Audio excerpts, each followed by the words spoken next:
Yang pertama, yaitu USBN akan diganti menjadi ujian atau assessment. Nah, menurut Bapak Nadiem di sini, karena selama ini USBN itu seperti mengekang atau membatasi penerapan dari semangat Undang-Undang Sisdiknas perihal keleluasan sekolah dalam menentukan kelulusan siswanya.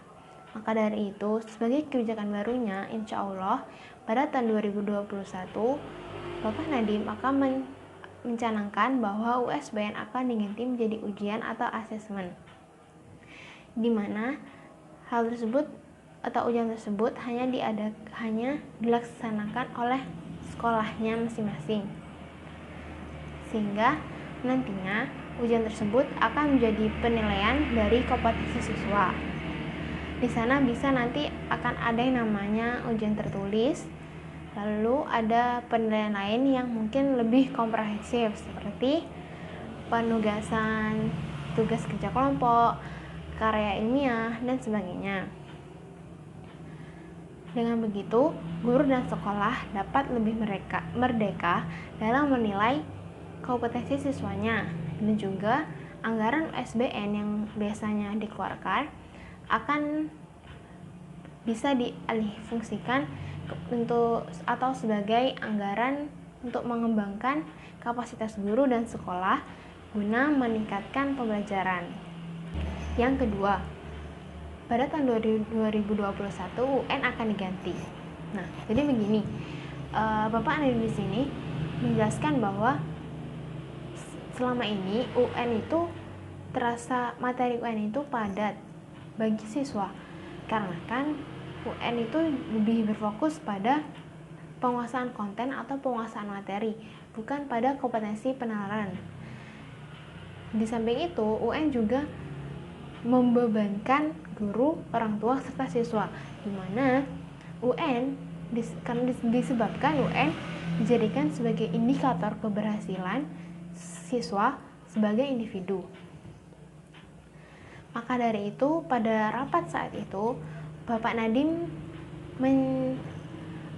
merencanakan bahwa UN pada tahun 2020 merupakan sebagai UN terakhir kalinya diadakan.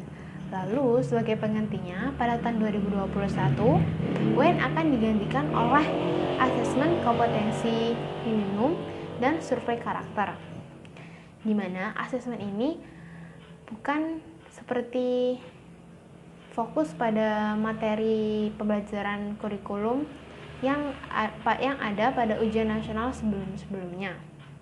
Namun, asesmen ini akan lebih berfokus pada dua kompetensi minim siswa, yaitu literasi dan numerasi, di mana asesmen ini juga hanya akan diadakan pada jenjang pertengahan sekolah, yaitu seperti pada kelas 4 SD, 8 SMP, dan 11 SMA.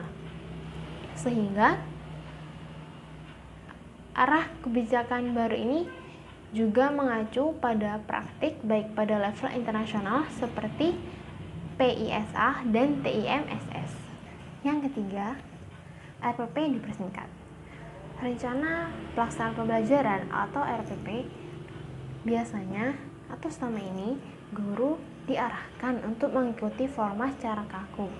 Namun nantinya Bapak Nadiem berencana agar guru akan bebas memilih, menggunakan serta mengimprovisasi atau mengembangkan format RPP.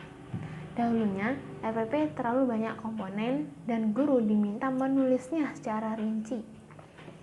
Maka dari itu, dulu RPP itu bisa lebih dari 20 halaman. Tetapi nantinya Bapak Nadiem berencana untuk mengarahkan mempersingkat RPP, sehingga RPP nantinya hanya akan berisi tujuan pembelajaran, kegiatan pembelajaran, serta asesmen, sehingga RPP dapat hanya terdiri dari 1 halaman saja, sehingga waktu dalam pengerjaan RPP ini bisa seefektif dan seefisien mungkin, dan guru bisa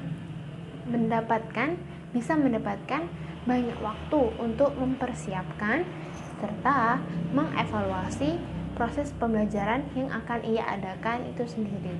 Yang keempat, yaitu P2DB atau zonasi P2DB yang lebih fleksibel. Nah, pada program keempat dalam Merdeka Belajar kali ini, Bapak Nadiem menjelaskan bahwa Kemendikbud akan tetap melaksanakan zonasi dalam penerimaan peserta didik baru. Karena menurutnya zonasi ini lebih fleksibel dalam mengakomodasi ketimpangan akses dan kualitas di berbagai daerah. Menurut Bapak Nadiem Makarim, komposisi dari zonasi ini yaitu melalui jalur zonasi sebesar minimal 50%, lalu jalur afirmasi minimal 15%, lalu jalur perpindahan siswa sebesar maksimal 5%, dan yang terakhir yaitu jalur prestasi di mana